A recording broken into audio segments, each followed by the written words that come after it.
Hi guys. Tonight, we're stepping into the grandeur of ancient Rome, a civilization that gave us aqueducts, concrete, and the Colosseum, but also pioneered the art of learning safety lessons the hardest way possible. Salut à tous, and welcome back. We hope these stories help you sleep, or at least transport you to a time when building codes meant, let's see if this one collapses too.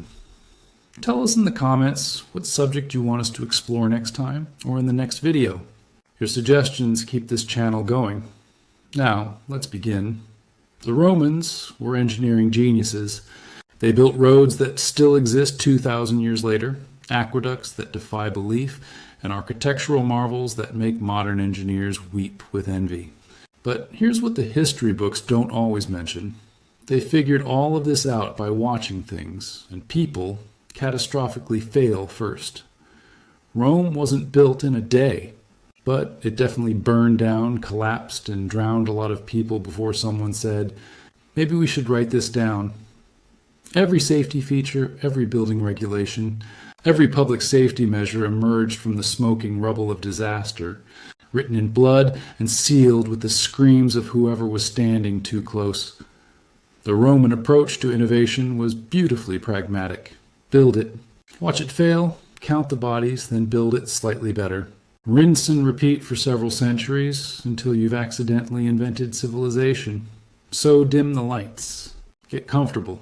And let's journey together through an empire where every safety feature has a casualty count that would make modern OSHA inspectors weep into their clipboards.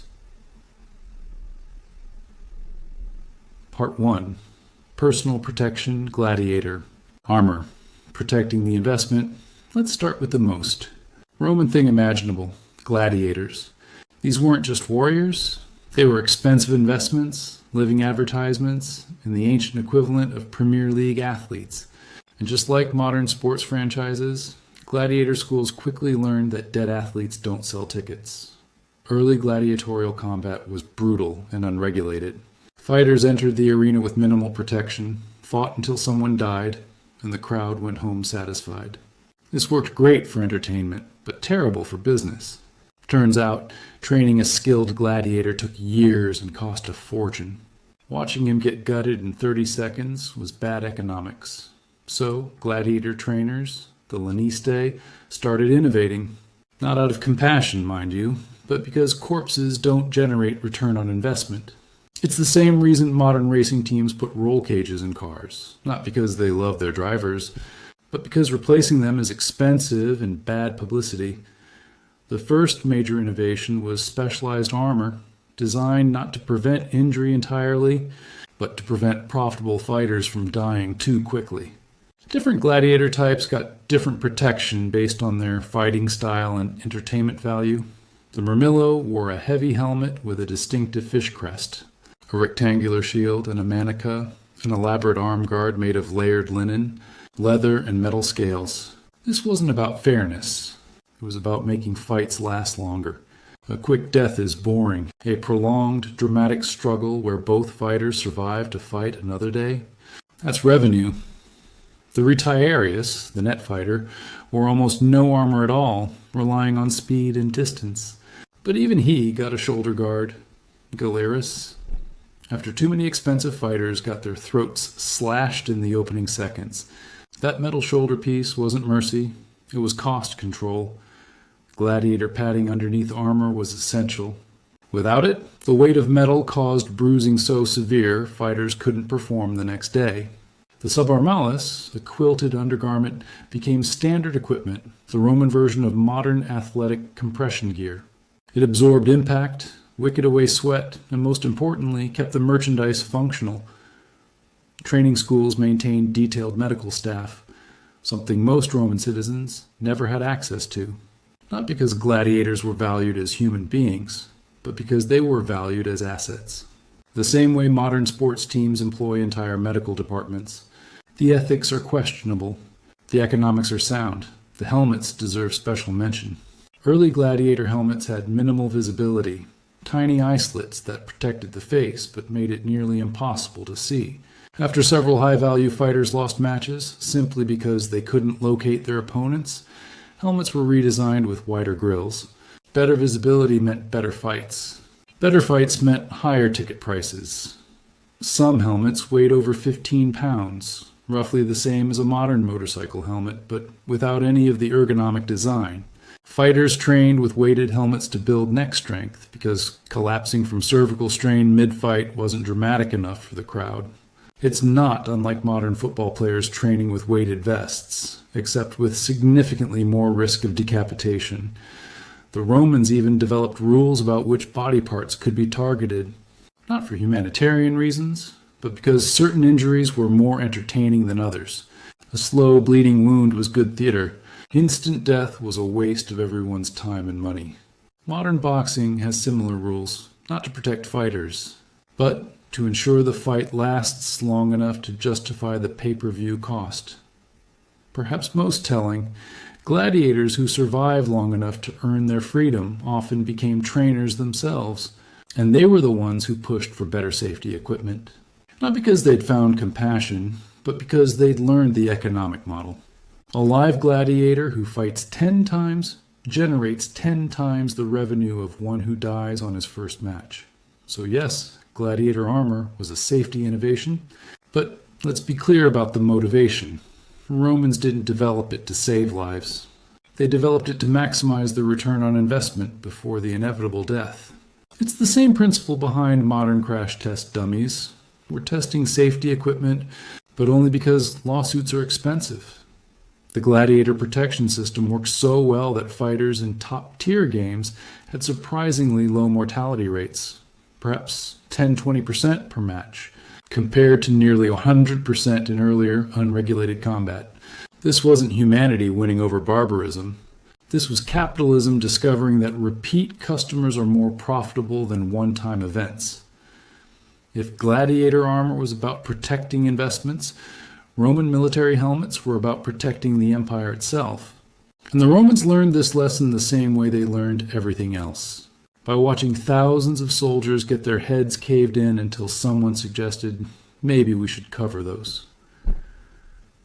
Early Roman warriors, back in the Republican era, wore minimal head protection. Some had leather caps. The wealthy might afford bronze helmets. Most just wore their confidence and hoped for the best.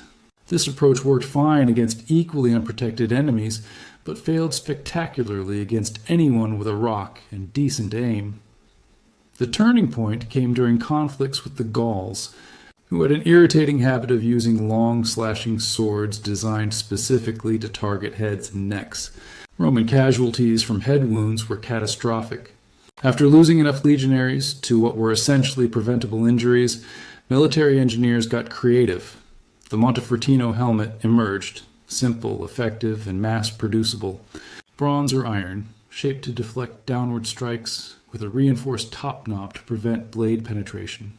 It wasn't comfortable, but it significantly reduced the catastrophic skull fracture statistics that were hurting recruitment numbers. But the Romans didn't stop there. Because unlike gladiator managers who were satisfied with good enough, the Roman military operated on a continuous improvement model. Every campaign revealed new weaknesses. Every defeat prompted innovation. It's the ancient equivalent of software updates, except instead of bug reports, they had casualty reports. The Imperial Gallic helmet added cheek guards and a reinforced brow ridge after battlefield analysis, showed most lethal head wounds came from side angles. The neck guard, originally minimal, was extended after too many soldiers took fatal blows to the base of the skull. Each modification addressed a specific failure mode, identified through the ancient version of forensic analysis, examining corpses and asking, how did this keep happening? Modern military helmet design follows the exact same process.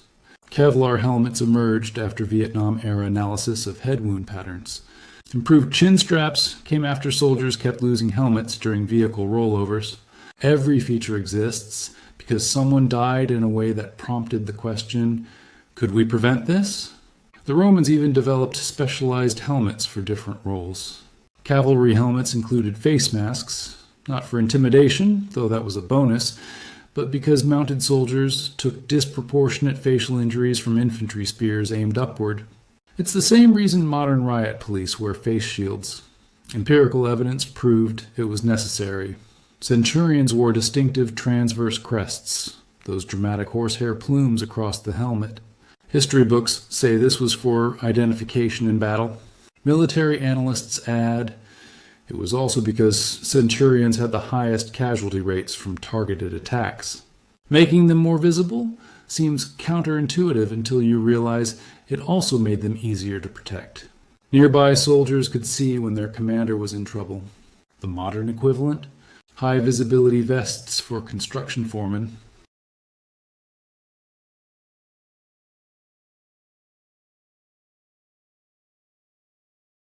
The inside of Roman helmets featured padding systems, usually felt or leather liners, that served multiple purposes. They absorbed impact, prevented metal on skull chafing, and most critically, reduced concussive brain injuries. Romans didn't understand traumatic brain injury the way we do, but they absolutely noticed that soldiers who took repeated helmet blows became unreliable in combat. The padding reduced those incidents. This is identical to modern football helmet padding evolution. We didn't fully understand CTE, chronic traumatic encephalopathy, until recently, but we've been adding padding to helmets for decades because we noticed players who took repeated hits performed worse. The science came later. The practical observation came first. Roman military records show that helmet adoption wasn't immediate or universal. Soldiers complained about the weight, the heat, the restricted hearing. The same complaints modern soldiers make about body armor. But casualty statistics eventually won the argument. Legions that enforced helmet use had dramatically lower fatality rates. The data was irrefutable. Interestingly, Romans never made helmets mandatory through some high-minded safety philosophy. They made them mandatory because losing trained soldiers was expensive, and replacing them took time the empire didn't always have. It's the same reason modern militaries enforce body armor use. Not pure altruism, but practical recognition. The trained personnel are valuable assets. The helmet became so central to Roman military identity that taking the helmet, the capere, gallum, became a metaphor for military service itself. Soldiers who refused to wear helmets were punished not for violating safety rules, but for refusing to protect Roman property, namely, themselves as soldiers of Rome. Perhaps the most Roman thing about their helmet evolution, they studied enemy equipment religiously. When they encountered opponents with superior head protection, they didn't dismiss it as cowardice. They copied it, improved it, and standardized it across legions. The famous imperial italic helmet shows clear influences from Celtic, Germanic, and even Parthian designs. This is exactly what modern militaries do. The U.S. military's adoption of modular helmet systems came from studying European designs. Innovation doesn't require inventing from scratch. It requires being willing to learn from anyone, including your enemies. By the height of the empire, Roman military helmets had become sophisticated enough that their basic design principles still influence modern combat helmets. Deflection surfaces, neck protection, padding systems, and face protection. 2,000 years of warfare condensed into one truth: heads are important, and leaving them unprotected is expensive. Legionary shield techniques. The walking wall that learned to not die the Roman scutum, that iconic rectangular shield, is often celebrated as an offensive weapon, part of the famous shield wall tactics that conquered most of Europe. But its real innovation was defensive. It was a mobile safety system that evolved through trial, error, and spectacular amounts of battlefield casualties. Early Roman shields were circular and relatively small, adequate for single combat, but useless for formation fighting. The problem became apparent during large-scale battles. Individual protection was fine, but collective defense was non-existent. Soldiers on the flanks and in rear ranks died at horrific rates. Then someone brilliant realized, what if the shield protected not just you, but also the person next to you? What if defense was a team sport? The rectangular scutum emerged from this insight. curved to wrap around the soldier's body, tall enough to cover from shoulder to knee, wide enough to overlap with adjacent shields. In formation, Roman legionaries didn't just carry shields, they built temporary mobile walls. The modern equivalent would be interlocking riot shields, except these were designed for offensive warfare while maintaining defensive integrity. But here's where Roman pragmatism shines. They didn't just design the shield and call it done. They developed comprehensive training protocols because shields are only effective if everyone knows how to use them properly. The testudo formation, the famous tortoise, wasn't invented in a moment of tactical genius. It was refined over decades of watching formations collapse under missile fire. Each failure taught a lesson. Shields held too high, legs get targeted. Held too low, face and neck become vulnerable. Gap between shields, that's where the arrow goes.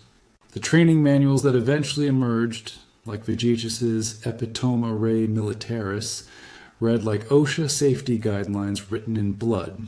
Modern military training follows identical principles. Soldiers practice vehicle egress procedures not because someone theorized they'd be useful, but because analysis of combat casualties showed soldiers were dying during vehicle exits. Every military drill exists because its absence caused deaths. The scutum itself underwent continuous improvements. Early versions were heavy and unwieldy, effective protection but exhausting to carry. After campaigns where soldiers abandoned their shields due to fatigue and subsequently died unprotected, engineers lightened the design by using laminated wood instead of solid planks. Same protection, less weight, fewer soldiers collapsing from exhaustion. This is exactly how modern body armor evolved. First-generation ballistic vests were so heavy soldiers wouldn't wear them. Current-generation armor uses advanced materials to maintain protection while reducing weight. Different millennium, same problem, same solution trajectory. The shield boss, that central metal dome, served multiple purposes. Yes, it could be used offensively to punch opponents, but its primary function was distributing impact force. A direct hit on flat wood could crack or penetrate. A hit on the curved boss deflected and dispersed energy. It's the same principle behind modern hard armor plates. Shape matters as much as material. Romans even developed shield maintenance protocols. Shields were regularly inspected for cracks, loose binding, or water damage. A compromised shield wasn't just defective equipment. It was a gap in the formation that could get multiple soldiers killed. Modern equipment inspection protocols in military and industrial settings follow the same logic. One failure point can cascade. Perhaps most telling, the Romans recognized that shield effectiveness depended on the weakest link. A formation was only as strong as its least trained soldier, so shield training wasn't optional or individualized. It was standardized, mandatory, and ruthlessly enforced. The modern equivalent would be mandatory safety training in hazardous industries. You can't opt out because your incompetence endangers everyone. The testudo formation demonstrated this principle beautifully. When properly executed, it could advance under heavy missile fire with minimal casualties. When improperly executed, even one shield out of position, casualties spiked dramatically. Roman military punishments for breaking formation were severe, not because commanders were cruel, but because breaking formation got people killed. This same principle applies to modern construction site safety. One worker ignoring fall protection protocols doesn't just endanger themselves, they create hazards for everyone below them. The harshness of modern workplace safety violations isn't arbitrary. It reflects the reality that individual carelessness causes collective casualties. The Romans discovered something modern. Safety science confirms. Personal protective equipment only works when it's used correctly, consistently and collectively. The scutum wasn't magical. It was a well-designed tool backed by comprehensive training and ruthless enforcement. And like all Roman innovations, it was developed not through abstract theorizing, but through empirical observation, watching what killed soldiers, then designing systems to prevent those deaths. The shield techniques that emerged weren't safety protocols. They were distilled battlefield autopsies, each movement representing a lesson learned at fatal cost. If you want to understand why Rome needed safety regulations, look up, literally. Roman apartment buildings, insulae, were towering death traps that regularly collapsed, killing everyone inside. They were the ancient equivalent of cutting corners on a construction project, except instead of lawsuits, you just had mass casualties and a collective shrug. Rome had a housing crisis that makes modern cities look competent.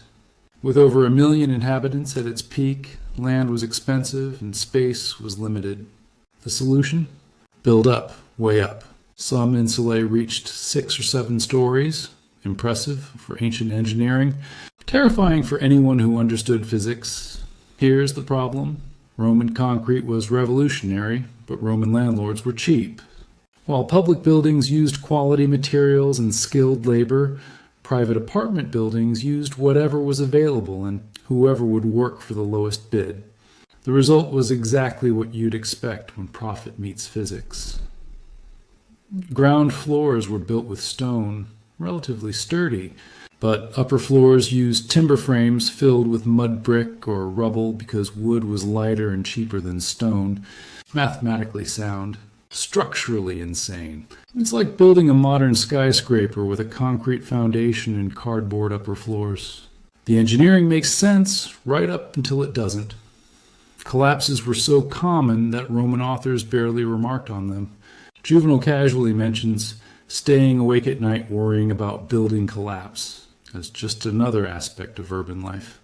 Imagine if modern apartment dwellers routinely lay awake wondering if their building would fall down. That was normal in Rome. The wealthy, naturally, lived on ground floors or owned separate villas. The poor lived on upper floors, which were cheaper for a reason. They were more likely to collapse, more likely to burn, and impossible to escape during emergencies. It's the same principle as modern gentrification.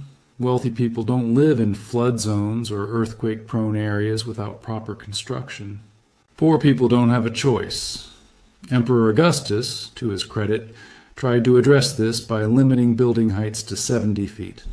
Not because he cared about poor people, let's be clear, but because frequent building collapses were bad for Rome's image and occasionally killed important people. His height limit was routinely ignored because enforcement was minimal and penalties were negotiable. It's identical to modern building code violations. Regulations exist, but without rigorous enforcement and meaningful penalties, developers ignore them. The difference is modern collapsed buildings trigger investigations and lawsuits. Roman collapsed buildings triggered cleanup crews and shrugs. Strabo, the geographer, reported that buildings collapsed so frequently that some Romans made profitable businesses from reconstruction. Crassus, yes, that Crassus, one of the richest men in Rome, ran what was essentially a disaster capitalism scheme. He'd show up at burning or collapsing buildings, offer to buy them at crisis prices, then either rebuild or let them collapse and sell the land. This is remarkably similar to modern disaster capitalism, investors buying distressed properties after hurricanes, floods, or economic collapses. The ethics are questionable. The profit model is timeless. The Romans eventually developed building regulations, the lex Julia de modo edificiorum, but like most regulations, they emerged only after enough disasters made ignoring the problem politically impossible. The law specified construction standards, mandatory inspections, and penalties for violations. Sound familiar? Modern building codes emerged the same way. The Triangle Shirtwaist Factory fire killed 146 workers in 1911 because exits were locked and fire escapes were inadequate. That tragedy prompted workplace safety laws. The Grenfell Tower fire in London killed 72 people in 2017 because flammable cladding was used to cut costs. That prompted building regulation reviews. Every safety regulation is written in blood, ancient. Rome just had fewer news cameras documenting the casualties. Roman inspectors, the aediles, were supposed to enforce building standards, In practice, they were often bribed, overwhelmed, or both. Wealthy landlords paid fines when caught and continued building death traps. Poor tenants died and were replaced by new poor tenants. The system worked perfectly if you weren't living in an upper-floor apartment. Modern building inspection systems face similar challenges. Under-resourced inspection departments, developers with expensive lawyers, political pressure to approve projects quickly. The mechanism of failure is identical. We've just added more paperwork.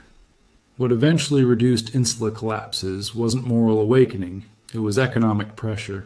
After the Great Fire of 64 CE destroyed much of Rome, Nero's reconstruction plans included wider streets and better building materials. Not because he loved the citizens, he probably burned the city himself, but because constant disasters were expensive and destabilizing. The new regulations required ground floor porticos, courtyards for fire breaks, and better construction materials. Buildings constructed under these standards had markedly lower collapse rates. Proof that regulations work when enforced by someone with actual authority and political will. This pattern repeats throughout history. After the 1906 San Francisco earthquake, building codes were revolutionized. After Hurricane Katrina, flood construction standards were updated. Disaster prompts regulation. Regulation prevents future disasters, until cost-cutting and complacency erode standards, and the cycle begins again. The insulae of Rome teach us something modern cities keep forgetting. When housing becomes purely an investment commodity rather than a human necessity, safety becomes negotiable. Rich people's buildings were built to last because rich people demanded quality. Poor people's buildings collapsed regularly because poor people couldn't demand anything. 2,000 years later, we're still learning this lesson. Modern apartment buildings in developing nations regularly collapse. Even in wealthy nations, affordable housing often has systemic safety issues. Lead paint, faulty wiring, structural neglect, because poverty limits both construction quality and maintenance resources. The Romans didn't solve this problem, neither have we. The difference is, we have the technology and knowledge to build safe housing for everyone. We just maintain the same economic structures that prioritize profit over safety, exactly like Roman landlords did. So yes, Rome developed building safety regulations, but only after centuries of preventable deaths. And even then, enforcement was inconsistent and class-based. If that sounds familiar, it's because we're still following the same playbook, just with better documentation of the failures. Roman aqueducts are engineering marvels that still inspire awe. What's less celebrated, they were incredibly dangerous to build and maintain, requiring workers to regularly risk death at significant heights with nothing but skill and prayer for protection. These weren't just water pipes. They were massive elevated structures spanning valleys, crossing rough terrain, and delivering millions of gallons daily to Roman cities. The Pont du Gard in France stands 160 feet tall. The Aqua Claudia outside Rome ran for 43 miles, much of it on elevated arches. Building and maintaining these required armies of workers climbing, balancing, and repairing at fatal heights. Early aqueduct construction had predictable mortality rates. Workers fell, scaffolding collapsed, stones dropped on people below. Chronicles mention these deaths casually, the way modern construction reports note workplace fatalities, tragic, routine, and largely preventable if anyone had cared enough. The Romans eventually developed safety measures, not through altruism, but through the same principle that drove all Roman innovation. Dead workers slow down projects, and delays cost money. The state employed these workers. Their deaths meant recruitment and training costs. Economics, not ethics, drove improvement. Scaffolding systems became standardized. Instead of ad hoc wooden platforms, engineers developed modular scaffolding that could be assembled, inspected, and certified safe. The putt-log holes, those square holes visible in Roman masonry, weren't decorative. They were anchor points for standardized scaffolding beams, ensuring consistent, reliable support. Modern scaffolding follows the same principles: standardized components, inspection requirements, load calculations. We've added safety rails and toe boards, but the fundamental concept, creating reliable temporary structures for workers at height, is pure Roman innovation born from watching too many workers fall. For especially dangerous sections, Romans used professional specialized workers, the liberatores and architecti, who commanded higher wages specifically because their work carried higher death risk.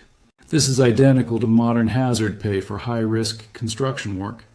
Danger costs more, not because of ethical considerations, but because otherwise you can't recruit workers willing to take the risk. Maintenance work was particularly dangerous. Aqueducts required constant inspection and repair, cleaning sediment, replacing damaged sections, fixing leaks. This meant workers regularly climbed exterior walls or entered narrow tunnels, often in darkness, sometimes in active water flow. The Romans developed inspection protocols that required teams of workers rather than individuals, not because they valued collective safety, but because solo workers who fell or got trapped simply disappeared. No body, no report, no accountability.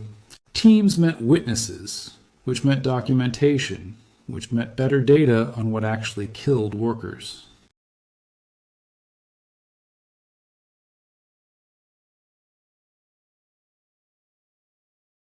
Modern confined space entry protocols follow identical logic. OSHA requires attendance for workers entering confined spaces, not primarily to rescue them, though that's important, but because having a witness present dramatically reduces casualty rates. Someone outside can prevent the entry if conditions are unsafe, call for help immediately if something goes wrong, and provide accurate incident reports. Romans even developed rudimentary safety equipment. Workers used rope systems, not modern climbing harnesses, but functional tethers that could prevent or arrest falls. These weren't standard issue. They were innovations by workers themselves who'd watched colleagues die and thought, maybe we should tie ourselves to something. This pattern repeats throughout industrial history. Modern safety equipment, hard hats, safety glasses, steel-toed boots, often originated with workers improvising protection, not engineers designing optimal systems. Hard hats emerged from construction workers putting metal bowls under their cloth caps. Safety glasses came from workers trying goggles designed for other purposes. The Romans also discovered that fatigue kills. Aqueduct maintenance work was physically demanding, mentally stressful, and absolutely intolerant of mistakes. Workers who tried to complete dangerous tasks while exhausted died at higher rates. So work shifts were regulated, not to be nice, but because replacement workers were expensive. Modern workplace hour regulations have identical origins. The limitation on truck driver hours came from fatigue-related accident statistics. Medical resident work hour restrictions emerged after sleep-deprived doctors made fatal errors. Every hour limit is written in the blood of workers who died while too tired to be safe. Perhaps the most Roman aspect of aqueduct safety, the recognition that maintenance was as important as construction. Newly built aqueducts were impressive, but relatively safe. Plenty of workers, careful supervision, fresh materials. But decades-old aqueducts requiring repair were death traps. Crumbling masonry, unstable scaffolding, urgent deadlines. So Rome developed, gradually, painfully, preventive maintenance protocols. Regular inspections meant small repairs could be done safely. Deferred maintenance meant emergency repairs under dangerous conditions. The math was simple. Spending money on routine maintenance was cheaper than losing workers during crisis repairs. Modern infrastructure maintenance faces the exact same challenge. Bridges that get regular inspections and small repairs stay safe. Bridges that are neglected until catastrophic failure kill people during emergency repairs, or collapse entirely. The I-35W Mississippi River Bridge collapse in 2007 killed 13 people because maintenance was deferred for budgetary reasons. The Romans didn't solve aqueduct safety perfectly. Workers still died, but they developed systematic approaches, standardized equipment, specialized workers, team-based protocols, and maintenance schedules. Every single one of these innovations came from analyzing what killed workers and implementing measures to prevent those specific failure modes. It's the same process modern workplace safety uses, just without statistical analysis software. The method is identical. Observe failures, identify patterns, implement controls, measure effectiveness, adjust as needed. 2,000 years of workplace safety evolution, and the fundamental process hasn't changed. What has changed, or should have, is that we now have the resources and knowledge to prevent most workplace deaths. Ancient Rome operated with limited understanding of structural engineering and physics. We don't have that excuse. When modern workers die in preventable accidents, it's not because we don't know how to prevent those deaths. It's because someone decided safety was negotiable. Roman aqueduct builders didn't have a choice. They were working at the edge of engineering knowledge, developing safety measures through tragic experimentation. We have centuries of accumulated knowledge, formalized in regulations and standards. The question isn't whether we know how to keep workers safe. It's whether we choose to prioritize safety over cost savings. The Romans, for all their faults, eventually learned that keeping workers alive was economically beneficial. 2 millennia later, we're still having that same argument: amphitheater crowd control. When entertainment becomes stampede, the Colosseum could hold 50,000 spectators. That's 50,000 people funneling into a building, watching violent entertainment, drinking heavily, and eventually trying to leave simultaneously. The potential for disaster was enormous, and the Romans learned about crowd control the same way they learned everything else, through catastrophic failures. Early amphitheaters had minimal crowd management. People pushed, shoved, fought for seats, and occasionally trampled each other to death. Exit routes were chaotic. During emergencies, fires, collapses, or even rumors of danger, panic-driven stampedes killed hundreds. The earliest recorded amphitheater disaster was in Pompeii, 59 CE, when a riot between Pompeian and Nuceran spectators resulted in so many deaths that Nero banned gladiatorial games there for a decade. Not because he cared about the casualties, but because riots reflected poorly on Roman order. The lesson was clear: pack enough people into an enclosed space with emotional volatility and minimal control, and you get mass casualties. Modern stadium disasters teach the same lesson. The Hillsborough disaster in 1989 killed 96 people due to overcrowding and poor crowd control. The Heysel Stadium disaster in 1985 killed 39. The pattern is consistent across millennia. The Romans responded with sophisticated architectural crowd control.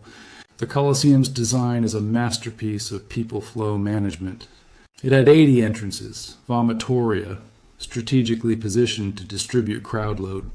Each social class had designated entrances and seating areas, reducing cross-traffic and conflict. This isn't ancient prejudice, it's pragmatic crowd management.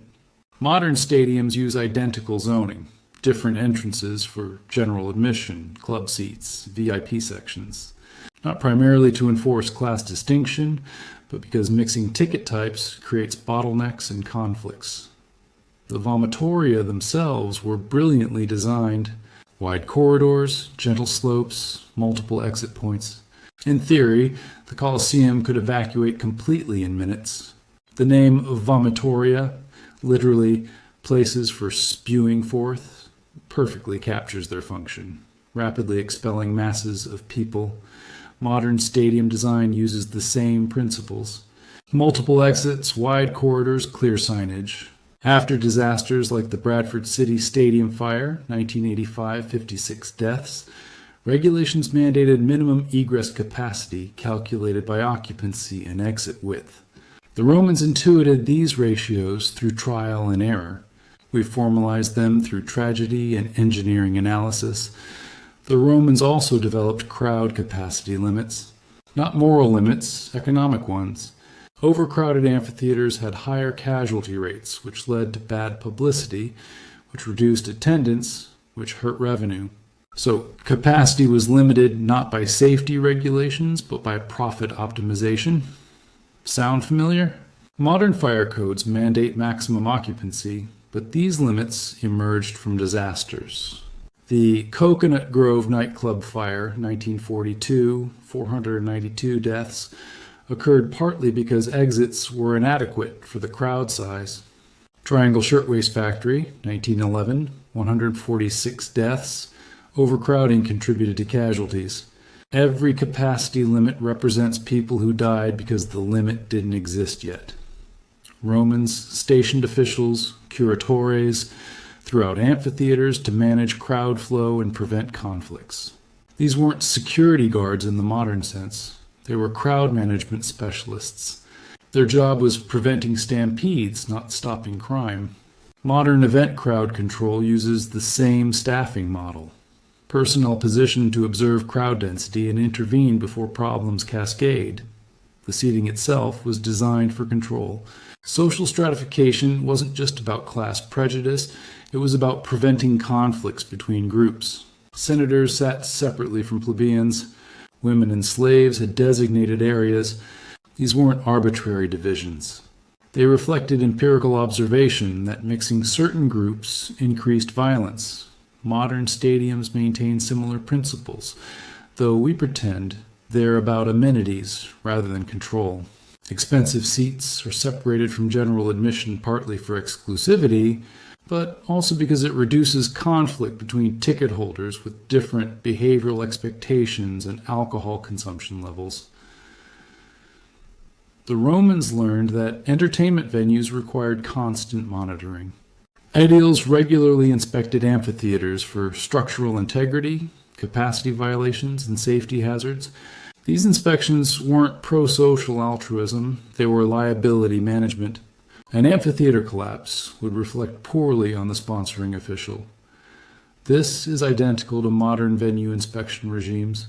Building inspectors, fire marshals, health departments, all conduct regular inspections not primarily to protect public safety, though that's important, but to establish legal liability and regulatory compliance. The mechanism is administrative rather than ethical. Perhaps most tellingly, Romans discovered that alcohol and crowds don't mix well. Heavy drinking at games increased violence, impaired judgment during evacuations, and generally made crowd management harder. So, some venues restricted alcohol sales or banned drinking in certain sections. Modern stadiums wrestle with identical issues. Alcohol sales are highly profitable, but increase security costs and liability exposure. Most venues now cut off sales before the event ends, limit quantities, and ban alcohol in certain sections. Same problem, same solution, 2,000 years apart. The Roman approach to amphitheater safety was entirely pragmatic. Problems that hurt attendance or caused political embarrassment were fixed. Problems that primarily affected the dispensable lower classes were tolerated.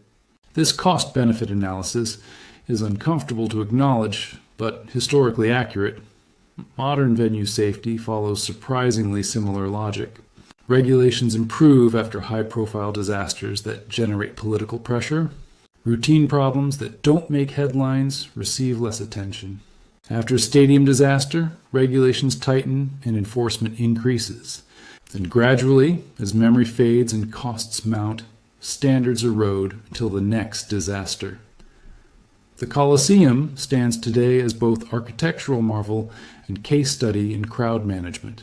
Its designers understood human behavior in ways that modern event planners study in textbooks. Multiple exits, capacity limits, social zoning, monitored crowd flow. Every modern stadium safety feature has Roman precedent. The difference is, we pretend our motivations are purely about safety, while Romans were honest about the economics.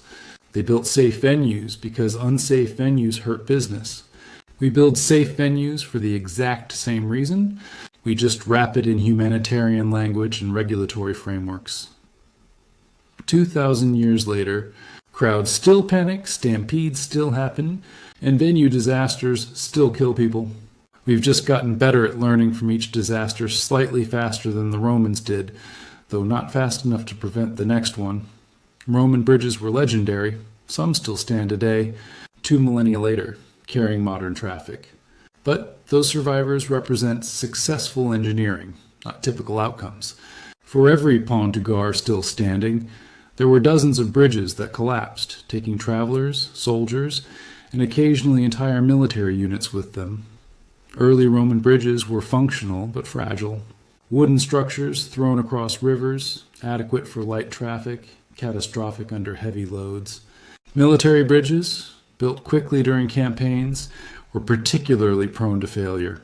Generals learned the hard way that moving an entire legion across a hastily constructed bridge could result in losing significant portions of that legion to drowning. The Pons Sublicius in Rome, one of the earliest bridges, was made entirely of wood, held together without metal fasteners for religious reasons.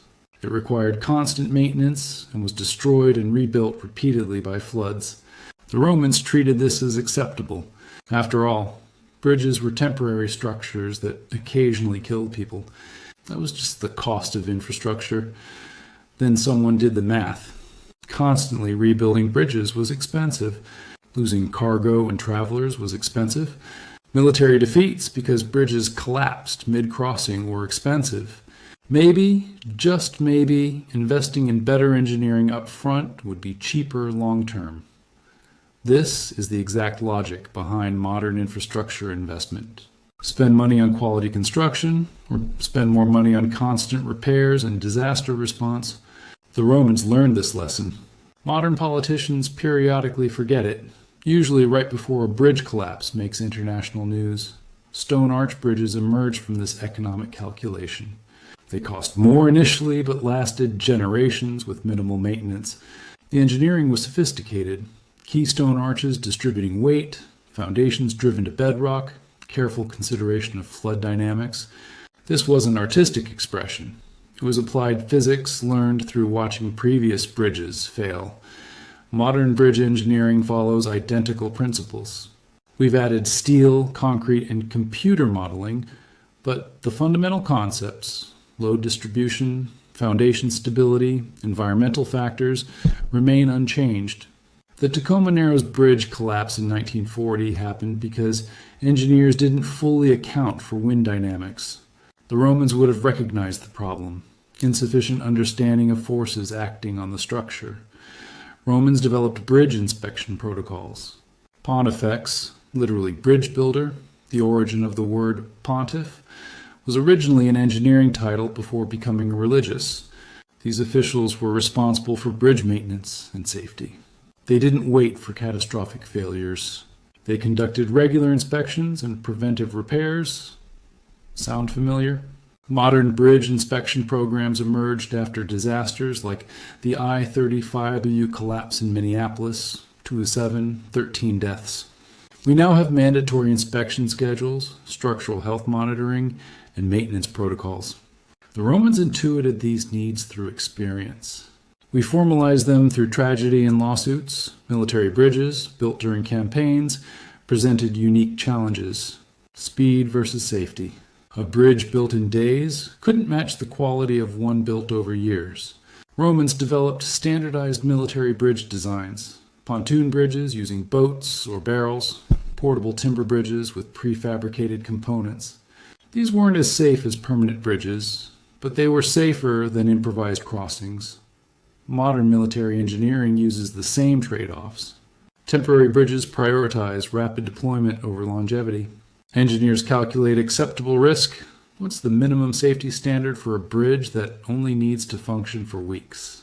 The Romans made identical calculations, just with higher acceptable casualty rates. The Romans also learned about weight limits. Bridges had maximum capacities, not precisely calculated like modern load ratings, but understood empirically. A bridge that held foot traffic might collapse under heavy wagons. A bridge adequate for one wagon at a time might fail if multiple wagons crossed simultaneously. Traffic control became necessary. Officials were stationed at major bridges to manage crossings, spacing heavy loads, preventing overcrowding. This wasn't bureaucratic overreach. It was preventive engineering. Better to slow traffic than rebuild bridges and fish bodies from the river. Modern bridge weight limits follow the same logic. Those maximum weight signs exist because exceeding them causes structural damage or immediate collapse. We've added precise engineering calculations, but the underlying principle, bridges have limits that must be enforced, is Roman. Perhaps most Roman, the recognition that not all bridges needed to be built to the same standard. Critical bridges connecting major cities got the best engineering and materials. Remote bridges on minor roads got adequate construction. This wasn't cynical cost-cutting, it was rational resource allocation. Modern infrastructure planning uses identical logic. We classify roads and bridges by importance, allocating resources accordingly. Interstate highway bridges get more rigorous standards than rural road bridges, not because rural lives matter less, but because resource optimization requires prioritization. The Pons Fabricius in Rome, built in 62 BCE, still carries traffic today. Its survival demonstrates that when Romans invested in quality infrastructure, they built things that lasted. The fact that we still use Roman engineering as shorthand for durability proves the success of their approach, but survivorship bias matters. We remember the bridges that survived, not the hundreds that collapsed. Roman engineering prowess wasn't magical. It was iterative learning from failures. Every standing bridge represents dozens of failed predecessors, each collapse teaching lessons incorporated into the next design. Modern infrastructure faces the same challenge. We build things that last until they don't. The difference is, we have accumulated centuries of knowledge codified in engineering standards. When modern bridges fail, it's rarely because we don't know how to build them safely. It's because we chose not to. Budget constraints, political pressure, deferred maintenance. The Romans didn't have that excuse. They were pioneering bridge engineering, learning physics through trial and error. Every failure was a genuine knowledge gap. Our failures are choice gaps, knowing what's needed but choosing not to provide it. Roman bridges teach us that good infrastructure requires investment, maintenance, and humility about our limitations. The bridges that survived 2 millennia weren't lucky. They were well-designed, well-built, and well-maintained. The bridges that collapsed were cheaper, faster, and ultimately more expensive once you count the casualties. Before the Vigils, Rome's official fire brigade, firefighting in Rome was a privatized disaster. Remember Crassus? That entrepreneurial bastard who showed up at fires, offered to buy burning buildings for pennies, then either put out the fire if he bought it, or watched it burn if he didn't. That was Rome's firefighting system for generations. Private fire brigades operated by wealthy men who understood that desperate people make poor negotiators. It was disaster capitalism in its purest form, and it worked beautifully. If you weren't the person watching your home burn while haggling over sale price. The Great Fire of 64 CE changed everything. Whether Nero actually fiddled while Rome burned is debated, but what's certain is that 2/3 of the city burned because there was no coordinated fire response. Private brigades were overwhelmed, disorganized, and often more interested in salvaging valuable property than saving lives. Augustus, decades earlier, had actually created the Vigils, 7,000 men organized in military fashion, stationed throughout Rome, responsible for firefighting and night patrol. But, like most government programs, their effectiveness varied by funding, leadership, and political will. After the Great Fire, they were reorganized, expanded, and given actual authority. This pattern is depressingly familiar. Major disasters prompt creation or expansion of emergency services. The Great Fire of London, 1666, led to organized fire brigades and building regulations. The Triangle Shirtwaist Factory Fire, 1911, prompted workplace safety laws. The 9/11 attacks transformed emergency response protocols. We don't invest in prevention until disaster makes inaction politically impossible. The Vigils weren't just firefighters, they were building inspectors, enforcing construction codes, monitoring fire hazards, and conducting night patrols. They carried tools for demolishing buildings to create fire breaks, pumps for drawing water from aqueducts, and weapons for maintaining order during chaos. Modern fire departments have remarkably similar mandates. They conduct building inspections, enforce fire codes, provide emergency medical services, and yes, occasionally maintain public order during disasters. The multi-role emergency service model is fundamentally Roman. The vigils operated from stations, strategically positioned throughout Rome's 14 districts. Each station housed equipment, personnel, and watch posts for spotting fires early. Response time was critical then as now. A fire spotted early could be contained. A fire that spread beyond a few buildings became unstoppable. Modern fire stations use identical deployment strategies. Computer models now optimize station locations based on response time mapping, population density, and fire risk assessment. The Romans used empirical observation. Where do fires happen most, and how quickly can we get there? Different methodology, same goal. Fire prevention was equally important. Vigils conducted regular inspections, checking for fire hazards like blocked exits, improper material storage, and dangerous heating systems. Violations resulted in fines or forced corrections. This wasn't helpful advice. It was enforceable law backed by military authority. OSHA inspections follow the exact same model. Inspectors identify hazards, issue violations, mandate corrections, and fine violators. The Romans understood a truth modern safety advocates keep relearning. Voluntary compliance doesn't work. Hazards only get addressed when there are consequences for ignoring them. The vigils also developed firefighting techniques that seem obvious now but were revolutionary then. They used bucket brigades, chains of people passing water, not because it was romantic, but because it was the fastest way to move large water volumes before engine pumps existed. They understood that saving the building wasn't always possible, so they focused on preventing spread. Creating fire breaks by demolishing adjacent buildings was brutal but effective. Better to sacrifice 2 buildings than lose an entire city block. Modern wildfire management uses identical logic.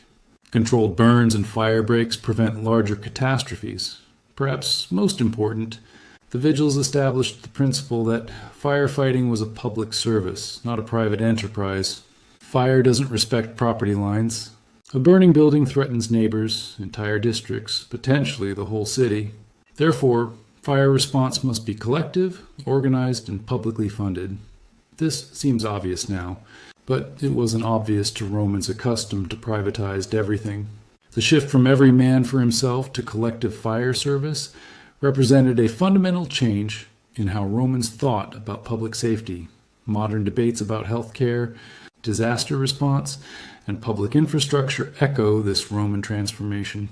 Do we treat these as private goods, available to those who can afford them, or public goods, provided collectively because individual failures cascade into collective disasters? The Romans eventually chose the collective approach for firefighting because the alternative kept burning down their city. It was pragmatism, not ideology. But the principle established, some services are too important to leave to market forces, remains relevant. The vigils weren't perfect. They were understaffed, under-equipped by modern standards, and corruption was endemic. But they represented progress, organized response instead of chaos, prevention instead of pure reaction, public service instead of private profit. Rome still burned regularly after the vigiles were established, but entire districts burning became rarer. Fire casualties decreased, response times improved. The vigils didn't eliminate fire danger. That's impossible in a pre-industrial city, but they made catastrophic fires less frequent and less deadly. That's the realistic goal of any safety system, reducing frequency and severity of disasters. We can't prevent all fires, all accidents, all tragedies, but we can build systems that make them less common and less catastrophic. The vigils proved that organized, publicly funded safety services work better than individual or privatized alternatives. 2,000 years later, we're still following the model they pioneered. Strategically positioned stations, trained personnel, prevention inspections, rapid response protocols, public funding. We've added trucks, radios, and advanced equipment, but the fundamental framework is Roman. Roman hypocausts were brilliant engineering, underfloor heating systems that circulated hot air through hollow spaces beneath floors and inside walls. It made Roman baths comfortable and elite homes luxurious.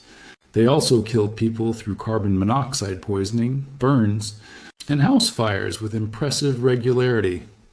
The concept was elegant, a furnace heated air, which rose through hollow spaces, warming rooms from below. No visible flames, no smoky fireplaces, just gentle radiant heat. What could go wrong? Everything, actually. Quite literally, everything could go wrong. First problem, carbon monoxide. Romans didn't understand invisible gases.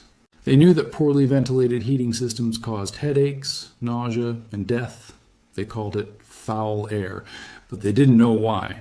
Carbon monoxide is odorless, colorless, and lethal. And hypocausts that vented improperly filled rooms with poison gas. Modern carbon monoxide deaths follow identical patterns. Portable generators in garages, faulty furnaces, blocked chimneys. Same gas, same ignorance, same deaths. We've added carbon monoxide detectors, which Romans would have found magical. But the underlying hazard, combustion-producing invisible poison, hasn't changed. Second problem, fires. Hypocausts required constant burning furnaces beneath occupied buildings.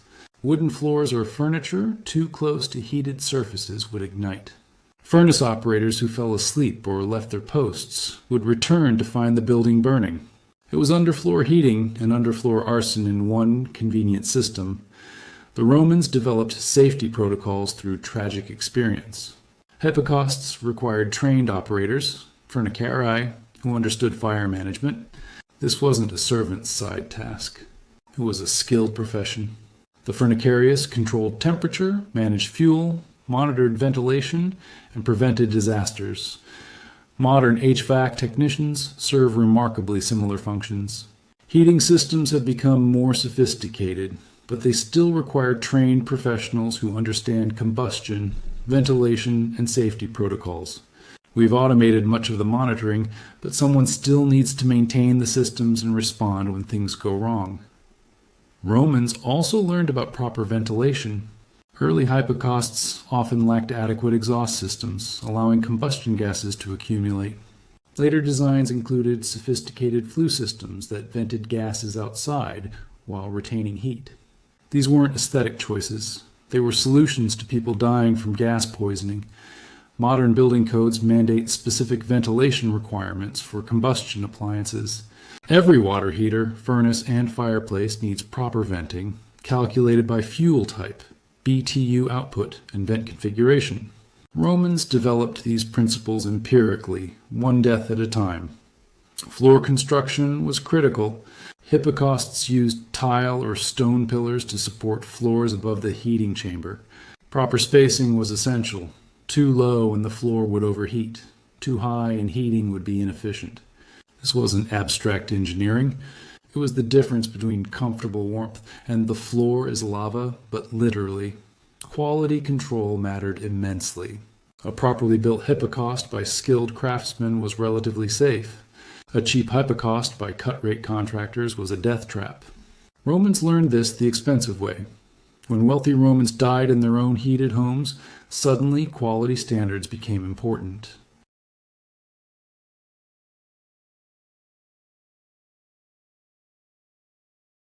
This pattern repeats constantly in construction history. Quality matters, but quality costs money. Without regulation and enforcement, cost-cutting creates hazards. The Romans had building standards for hypocausts. Specific materials, construction techniques, required inspections. These weren't optional guidelines. They were laws, at least for public buildings.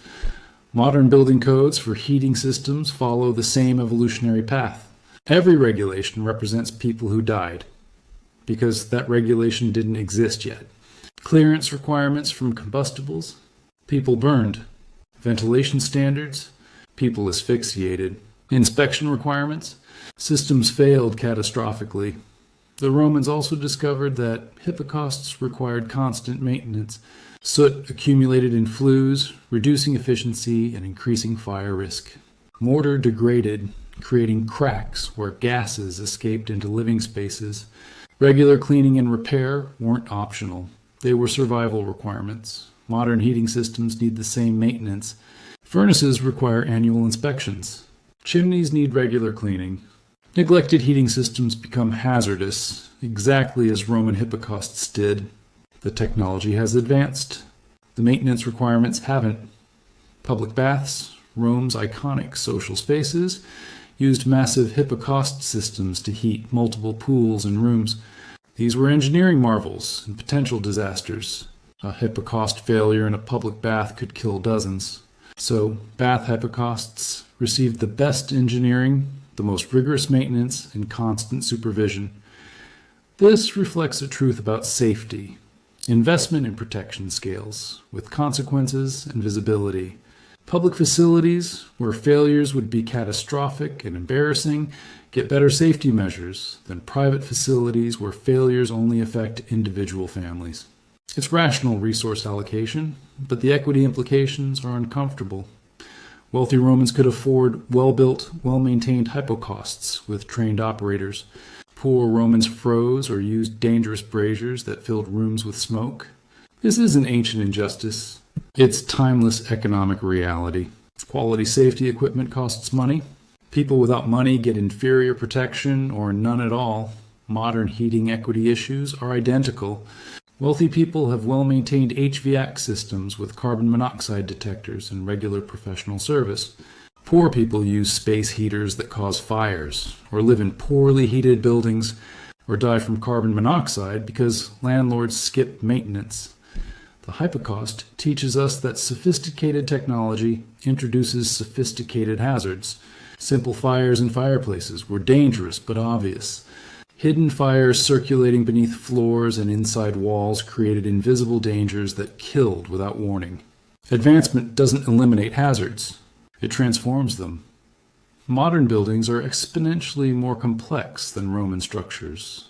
Electrical systems, gas lines, HVAC, plumbing, all of these introduce hazards that require expertise to manage safely. We've traded simple, obvious dangers for complex, hidden ones. The Romans began that transformation with the hypocaust. Roman heating innovation was remarkable. It worked, it was efficient, and it improved quality of life substantially. But it also killed people through design flaws, construction failures, operator errors, and deferred maintenance, exactly like modern heating systems. The difference is we now understand combustion chemistry, gas dynamics, and material science that Romans could only observe empirically. When modern heating systems kill people, it's not because we don't know how to prevent those deaths. It's because someone chose not to implement known safety measures, usually to save money. Romans didn't have that luxury. They were pioneering this technology, learning its dangers through tragedy. Every hypocaust safety measure represented knowledge gained at fatal cost. We inherited that knowledge. Whether we use it is a different question. Kitchen oil fires. The original flash. Point Roman kitchens were death traps even by ancient standards. And oil fires were the leading cause of catastrophic burns and building destruction. Olive oil was ubiquitous in Roman cooking, used for frying, preserving, lighting, and approximately everything else. It was also incredibly flammable under the right conditions. Here's what Romans learned the hard way. Oil fires don't behave like wood fires. Water doesn't extinguish them, it spreads them. They burn hotter, spread faster, and turn kitchens into infernos in seconds. This knowledge came from watching countless cooks burst into flames while trying to extinguish oil fires with water. Modern kitchen fire statistics are depressingly similar. Grease fires remain a leading cause of home fires and burn injuries. Despite centuries of accumulated knowledge, people still instinctively throw water on oil fires, with predictable catastrophic results. The chemistry hasn't changed. Human panic responses haven't either. Romans didn't understand the chemical principles, flashpoints, combustion chemistry, oxygen dynamics, but they absolutely understood empirical cause and effect. Hot oil plus water equals explosion. Hot oil plus flames equals disaster. Hot oil plus overturned brazier equals burned down building. The solution emerged from experience: fire blankets. Not modern fire retardant fabrics, but heavy wool or leather blankets specifically kept near cooking areas for smothering fires. Romans discovered that suffocating flames worked better than trying to extinguish them with water. This is exactly what modern fire safety teaches. Smother grease fires with lids or fire blankets. Use fire extinguishers rated for oil fires, Class B. Never use water. Romans figured this out through trial and error.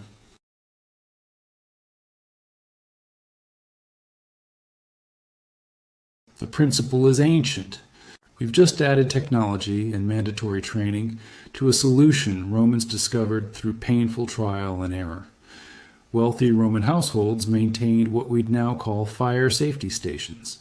Sand for certain types of fires, water for others, blankets for oil fires, and hopefully someone who knew which to use when this wasn't optional or decorative. It was mandated by household, and stewards who'd personally witnessed the alternative and found it unacceptable for both humanitarian and economic reasons.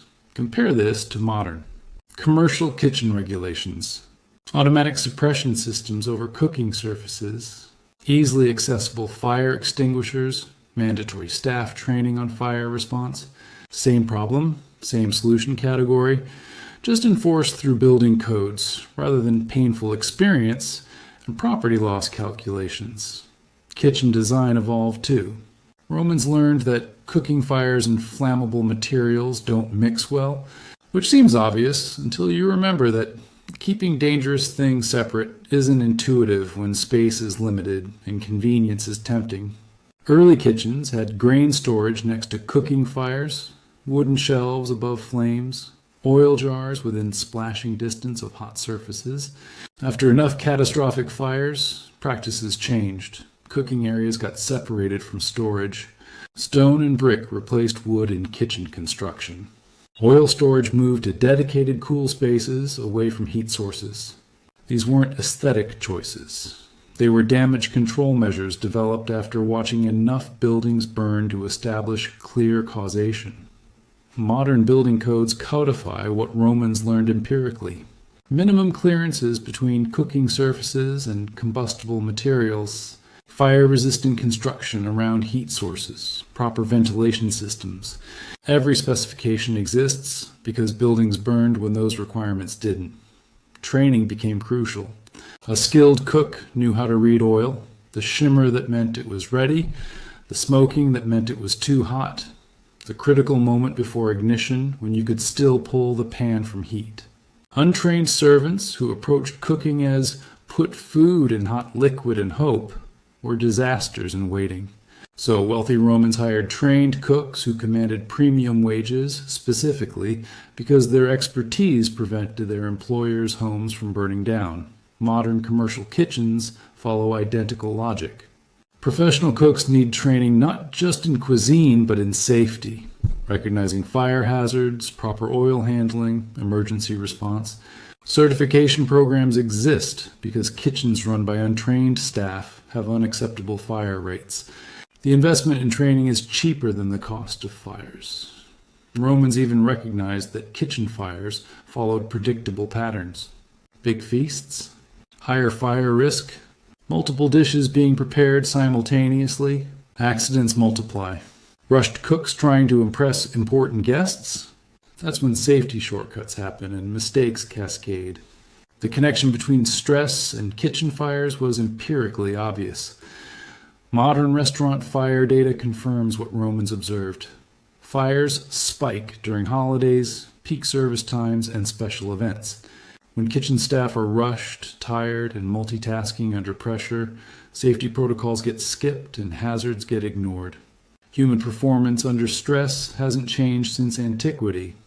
The ultimate Roman solution for persistent kitchen fire problems was radical. Build the kitchen as a separate structure, completely detached from the main house, often across a courtyard. If it burned, which it eventually would, the main residents survived. This wasn't defeatism, it was mature risk acceptance. Some hazards can't be eliminated, only contained. Modern fire safety embraces this same philosophy through compartmentalization. Fire-rated walls, automatic fire doors, sprinkler systems, all designed on the assumption that fires will occur and the goal is preventing spread. We can't make kitchens completely fireproof, so we design them to fail safely. The Romans learned what modern safety engineers preach. You can't prevent all accidents, but you can design systems that limit damage when accidents happen, except that oil will occasionally ignite. Ensure that when it does, there are tools to extinguish it quickly, barriers to prevent spread, and training so people respond effectively rather than making it worse. Public bath drownings, where relaxation meets risk. Roman public baths were architectural marvels, social institutions, and surprisingly effective at killing their patrons. These elaborate complexes featured multiple pools at different temperatures, steam rooms, exercise areas, and social spaces. They were also excellent places to accidentally die, usually by drowning, occasionally by overheating, sometimes through sheer stupidity amplified by alcohol. The numbers are unclear because Romans didn't maintain drowning statistics with modern rigor. But contemporary writers mention bath deaths casually enough to suggest they were routine rather than exceptional. When Seneca complains about noise from the baths, he includes the sounds of people being rescued from pools, not as rare emergencies, but as regular occurrences barely worth remarking upon. The caldarium, the hot pool, was particularly deadly. Water heated to temperatures modern safety standards wouldn't permit, combined with steam reducing visibility, alcohol impairing judgment, and the physiological effects of heat causing dizziness and fainting. People would pass out in hot water with disturbing regularity. Sometimes attendants noticed, sometimes they didn't until much later. This mirrors modern hot tub safety concerns almost exactly. Hot tub drownings kill people annually through identical mechanisms: excessive heat causing unconsciousness, alcohol impairing judgment, inadequate supervision. We've added temperature regulations and warning signs, but the fundamental hazard, people losing consciousness. In water too hot for safety, remains unchanged. Bath complexes eventually employed attendants, whose duties included watching for drowning victims and medical emergencies. These weren't lifeguards in the modern sense. No formal training, no certification, no standardized protocols. Just staff assigned to watch the pools and fish out anyone who went under. It was reactive rather than preventive, but it was something. Modern pools require certified lifeguards with specific training in water rescue, CPR, and emergency response. The professionalization of pool supervision reflects accumulated knowledge about what actually prevents drownings versus what just creates the illusion of safety. Romans had the right instinct, supervision matters, but lacked the systematic approach that makes supervision effective. Pool design evolved through experience. Early baths had uniform depth throughout, making it difficult for non-swimmers to distinguish safe from dangerous areas. Many Romans couldn't swim. It wasn't universal skill the way we sometimes assume. Drunk patrons would wander into deep water without realizing the danger until they were drowning. Later, bath designs featured graduated depths, clear distinctions between shallow and deep areas, multiple entry and exit points with steps. These weren't innovations from engineering genius. They were responses to people drowning in predictable patterns. Modern pool design follows the same principles: depth markers, graduated entry, multiple exits. Every feature addresses a specific drowning scenario identified through tragedy. Slippery surfaces caused their own casualties. Wet marble or tile around pools created fall hazards. People would slip, strike their heads on pool edges, and either die from impact or drown while unconscious. Bath designers eventually started using rougher stone textures in high traffic areas, providing better traction. Modern pools use textured decking, slip-resistant tiles and specialized coatings for the same reason. Material science has improved, but we're solving the same problem Romans identified. Wet surfaces plus bare feet equals falls, and falls near water equal drownings. Alcohol complicated everything. Romans drank while bathing. Wine was as common in bath complexes as water. This relaxed social inhibitions, impaired coordination, affected heat tolerance, and contributed to countless preventable deaths. Bath managers faced an economic dilemma. Alcohol sales were profitable, but drowning victims were terrible publicity. The solution was pragmatic rather than idealistic. Allow alcohol, but increase supervision and implement some restrictions. More attendance during peak drinking times. Rules, rarely enforced, about swimming while obviously intoxicated. Designated areas for drinking that were away from the deepest pools. Not perfect, but better than nothing. Modern pool policies regarding alcohol range from outright bans to controlled allowance with restrictions. We can prohibit risky behavior entirely, which is difficult to enforce and unpopular, or we can acknowledge it will happen and try to minimize harm. The Romans chose pragmatic harm reduction over unenforceable prohibition. We're still debating the same trade-offs. Children presented unique challenges. Bath complexes weren't age segregated, so children mixed with adults in the same pools. Small children could drown in shallow water while surrounded by adults who didn't notice or didn't care. This happened frequently enough that some facilities eventually created separate children's pools, shallower, more supervised, easier to monitor. Modern pool safety heavily emphasizes child supervision, designated children's areas, and age-appropriate swimming zones. Life jackets, swimming lessons, parental responsibility campaigns, all built on the recognition that children face different drowning risks than adults. The Romans figured out the first part, children need different accommodations, but lack the systematic approach to child water safety we've developed. Timing mattered too. Evening bathing, after a day of work and drinking, when light was poor and fatigue was high, that's when drowning spiked. Some bath complexes responded by limiting evening hours or requiring higher attendant-to-bather ratios during risky times. Not universal practices, but pragmatic risk management where implemented. Modern aquatic facility management uses identical risk-based approaches. Lifeguard to swimmer ratios increase during peak use. Some facilities restrict evening hours or require different supervision levels based on historical incident data. Same risk analysis, just formalized through data collection and regulatory frameworks. Steam rooms introduced their own hazards. Extreme heat and humidity caused people to pass out. In an enclosed, steam-filled room, unconscious people were invisible until someone literally tripped over them. Discovery often came too late to prevent heat stroke or suffocation. Modern saunas and steam rooms address this with time limits, temperature regulations, supervision requirements, and often window doors, allowing external visibility. Many facilities mandate attendant checks at regular intervals or require buddy systems. Romans developed similar protocols after enough people cooked themselves in steam chambers, though implementation was inconsistent. What's remarkable is Roman recognition that baths, despite their hazards, were worth maintaining. They served crucial public health functions, hygiene, disease prevention, social cohesion. The occasional drowning was considered acceptable cost for these broader benefits. Cold calculation, but honest. This utilitarian calculus appears throughout safety history. Cars kill tens of thousands annually, but we accept those deaths because transportation benefits outweigh costs.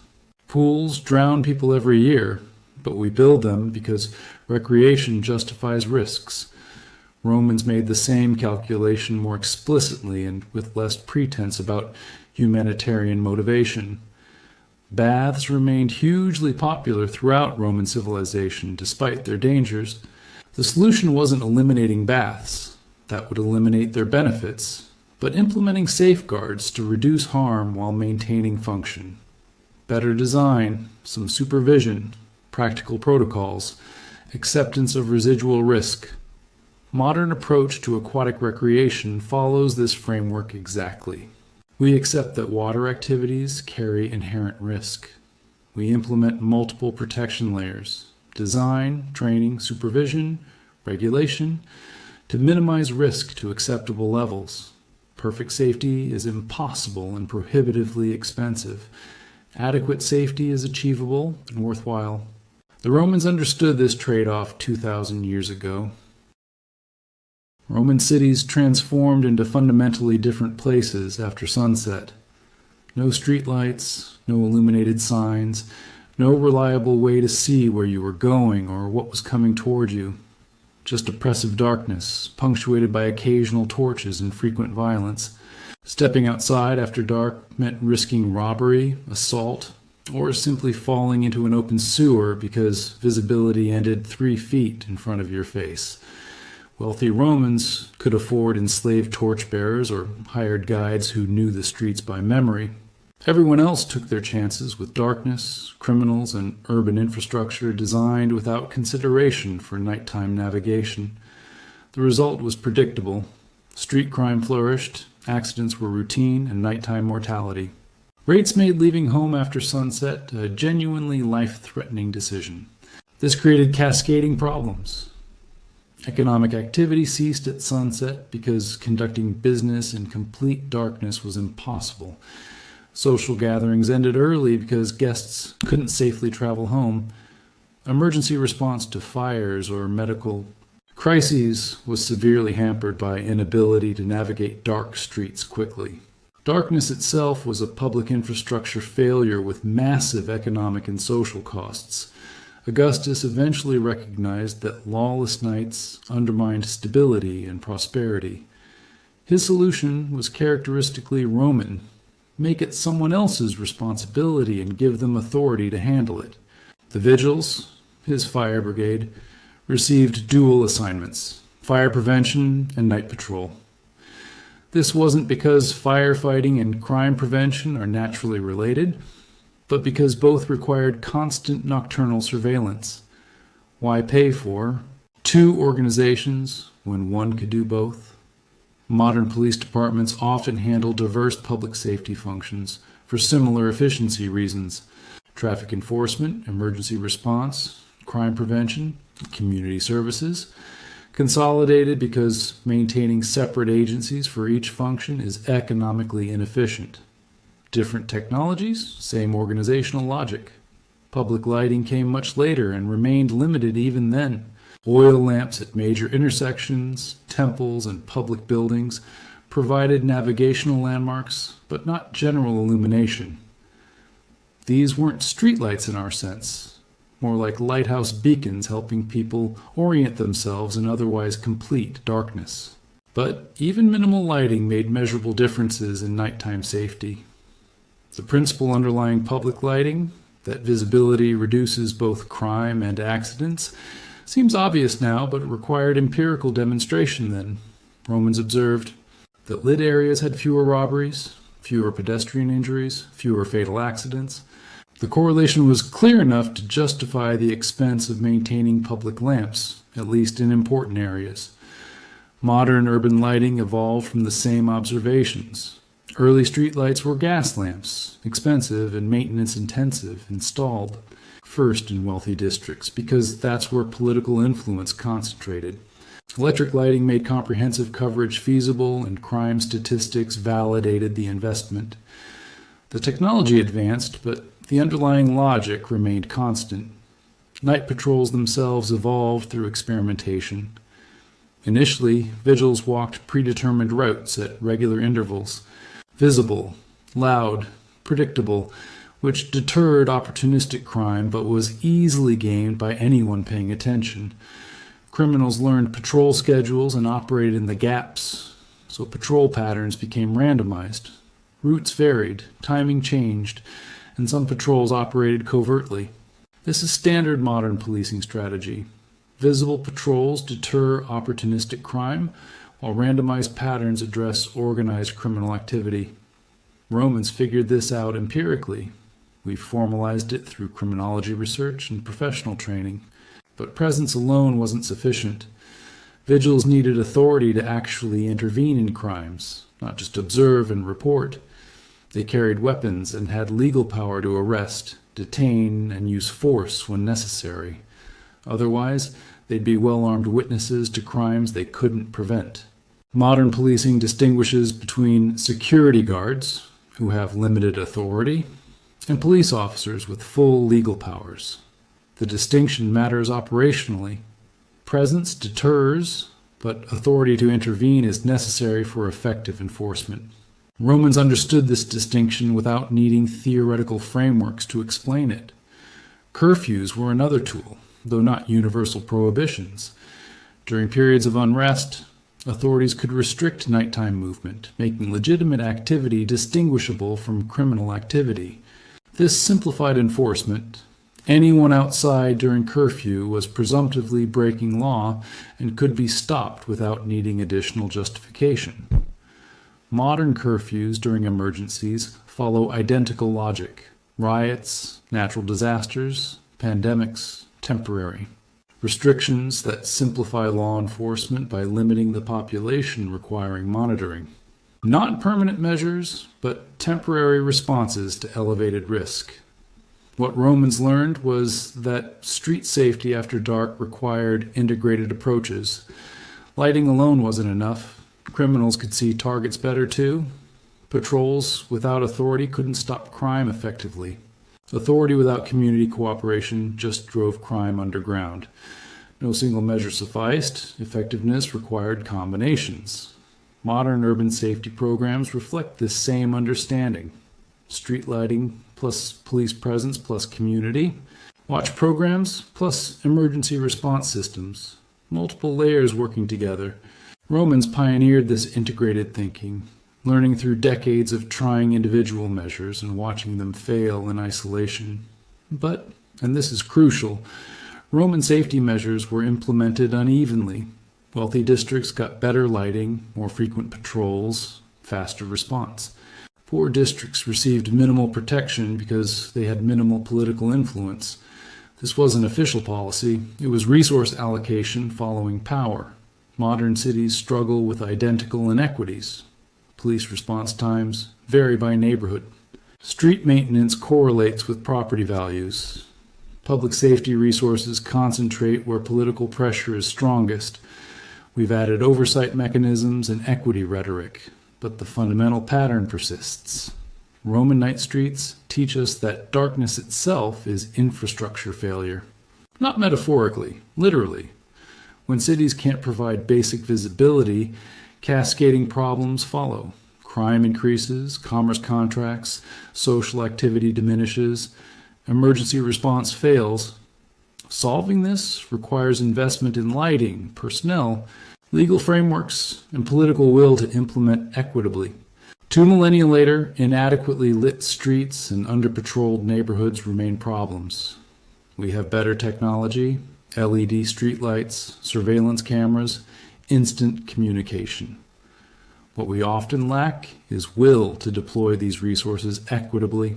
Roman problems persist not because we don't know solutions, but because we choose not to implement them universally. Roman sewers were engineering achievements that made dense urban living possible. The Cloaca Maxima, Rome's great sewer, was large enough that workers could walk through it, which unfortunately meant they frequently did, often with fatal results. These underground channels carried both sewage and storm runoff through networks that kept cities functional but killed workers with disturbing regularity. Sewer workers faced hazards modern safety professionals would recognize immediately. Toxic gases, oxygen-depleted atmospheres, flooding, structural collapse, and the ever-present risk of becoming trapped underground. Romans didn't understand atmospheric chemistry. Concepts like methane, hydrogen sulfide, and oxygen displacement were centuries away, but they absolutely noticed that workers who entered sewers often didn't come back out alive. The deaths followed patterns. Workers would enter tunnels, work for a while, then suddenly collapse without warning. Sometimes, co-workers could drag them out. Usually they couldn't. Romans attributed this to bad air or divine displeasure rather than atmospheric chemistry, but the practical result was the same. Certain spaces underground were deadly. Eventually, through bitter experience, protocols emerged. Workers carried torches, not just for light, but as primitive atmospheric monitors. A flickering or dying torch indicated something was wrong with the air. Smart workers who noticed this warning evacuated immediately. Those who ignored it or didn't understand the signal often died. This is remarkably similar to canaries in coal mines, biological sensors for toxic gases. Different application, same principle. If something more sensitive than you is dying, leave immediately before you're next. Modern gas detectors are more reliable and don't involve animal cruelty, but they serve the identical warning function Romans intuited. Team-based work became standard. Solo workers who collapsed had nobody to raise alarms or attempt rescue. Teams with members stationed outside tunnels could respond when things went wrong. Though rescue attempts frequently resulted in additional casualties when rescuers entered toxic atmospheres without protection. Modern confined space protocols mandate attendance outside entry points, atmospheric testing before and during entry, ventilation equipment, and rescue procedures that don't create additional victims. OSHA's confined space standard exists because people kept dying in patterns Roman sewer workers would recognize immediately. Flooding was another major killer.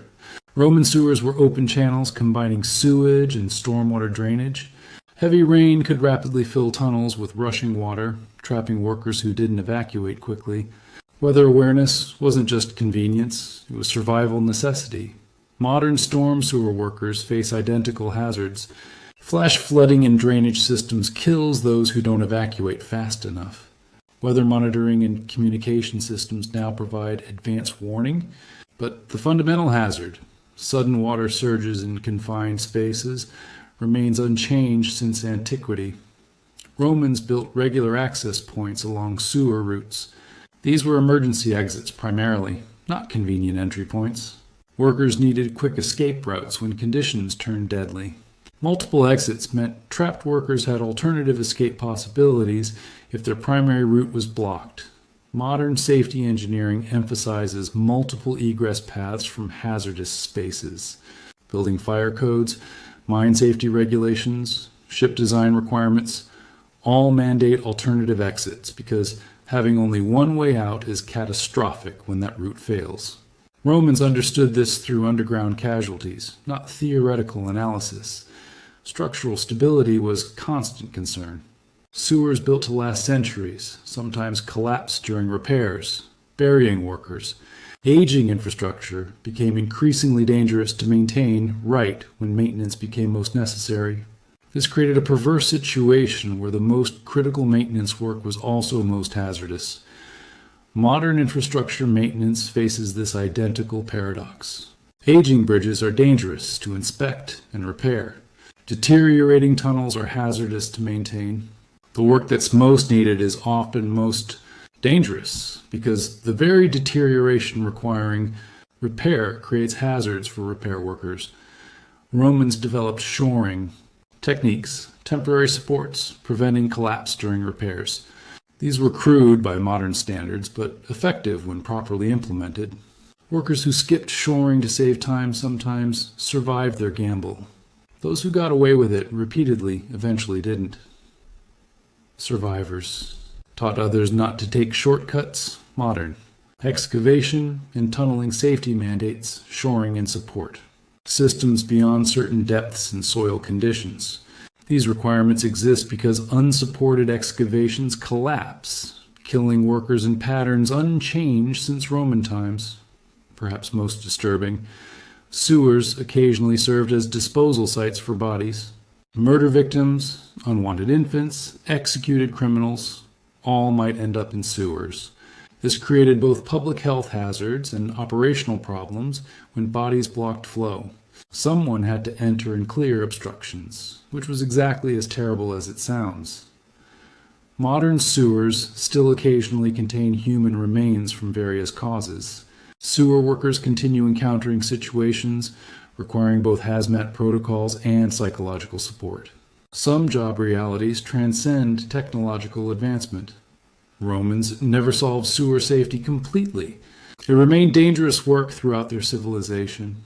But they developed practices reducing casualties, team-based operations, primitive gas detection through torches, emergency exits, structural shoring, recognition that sewer work was inherently hazardous and deserved appropriate compensation. Modern sewer work has better equipment, understanding, and regulations, but remains fundamentally hazardous. Confined spaces, toxic atmospheres, flooding, collapse risks, all present in Roman sewers, all still present today. Technology has advanced.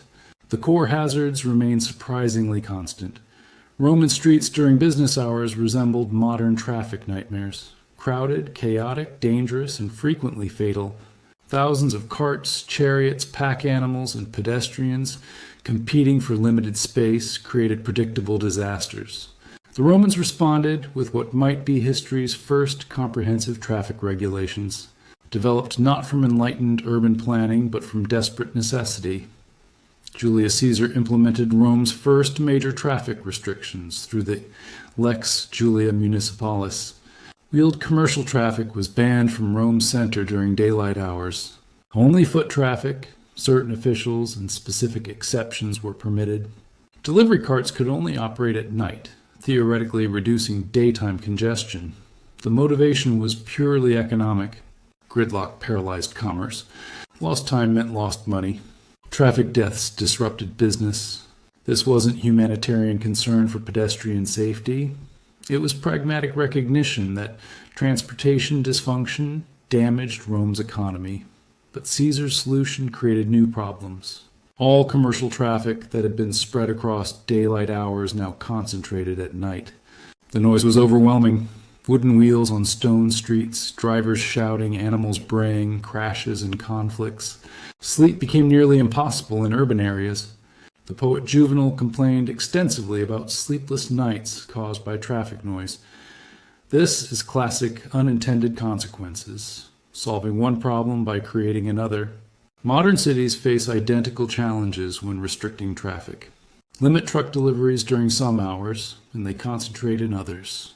Create pedestrian zones and vehicles reroute through residential neighborhoods. Every traffic intervention has side effects. Traffic accidents were disturbingly common. Carts collided with pedestrians. Racing chariots plowed through crowds. Runaway vehicles careened down hills. Roman writers mention near misses and actual accidents casually, suggesting these were routine dangers rather than exceptional events. Speed limits emerged eventually. Though enforcement without speedometers or radar guns was nearly impossible, the principle was straightforward. Slower vehicles meant fewer fatal collisions and less damage when accidents occurred. Modern speed limits follow identical logic, backed by collision data, showing direct correlation between speed and injury severity. One-way streets developed organically in some Roman cities. Certain narrow streets simply couldn't accommodate bidirectional traffic without constant gridlock. So by necessity and custom, traffic flow became directional. Not formally designated initially, but practically necessary. Modern one-way streets solve the same problem. Streets too narrow for bidirectional traffic become unidirectional to maintain flow. Romans discovered this through frustrated experience. We've formalized it with signs, paint, and legal enforcement. Parking caused chronic problems then as now. Carts left on streets blocked traffic and created hazards. Some cities designated parking areas, understood zones where vehicles could be left without disrupting flow. Enforcement was informal initially through social pressure and angry crowds, later through official fines. Modern parking regulations emerged from identical frustrations. Illegally parked vehicles block traffic, create safety hazards, and waste limited street space. We've added meters, permits, and tow trucks, but we're managing the same fundamental conflict over shared public space. Romans even dealt with impaired vehicle operation. Drivers drunk on wine caused accidents, injured pedestrians, and created general mayhem. Some cities prohibited drinking before driving, though enforcement was as challenging then as now. Testing for intoxication was entirely subjective. Modern DUI laws seem more sophisticated with breathalyzers and legal blood alcohol limits, but they address the same human tendency to operate vehicles while impaired. The physiological effects of alcohol haven't changed. Our ability to objectively measure impairment has improved, but the underlying problem remains constant. Priority at intersections emerged through custom rather than regulation. Without traffic signals, intersections were chaos until conventions developed.